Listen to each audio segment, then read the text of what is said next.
Po dlhšom liečebnom pobyte v Moskve sa do Bratislavy vracia známa slovenská speváčka populárnych piesní Marika Gombitová. V 67. mestskej moskovskej nemocnici sa v polovici októbra podrobila náročnej operácii chrbtice. Uskutočnil ju mikrochirurg svetového mena profesor Georgij Jumašev.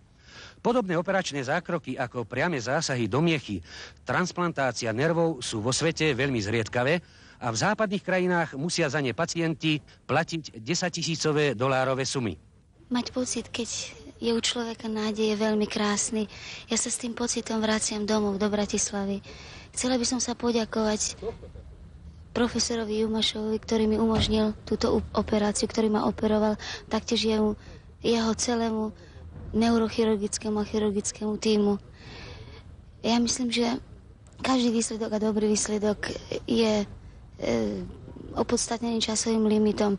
Taktiež odo mňa teraz veľa záleží od mojej rehabilitácie, pevnej vôle a trpezlivosti, čo bude ďalej. Ja by som sa chcela poďakovať ešte aj mojej priateľke Evke, ktorá ma sprevádzala na tomto liečení a veľmi mi pomáhala. Teraz sa cítim, môžem povedať, lepšie a všetkých doma by som chcela čo najúprimnejšie a najsrdečnejšie z Moskvy pozdraviť a zaželať im veľa zdravia, veď kto by z nás potom netúžil, aby bol zdravý.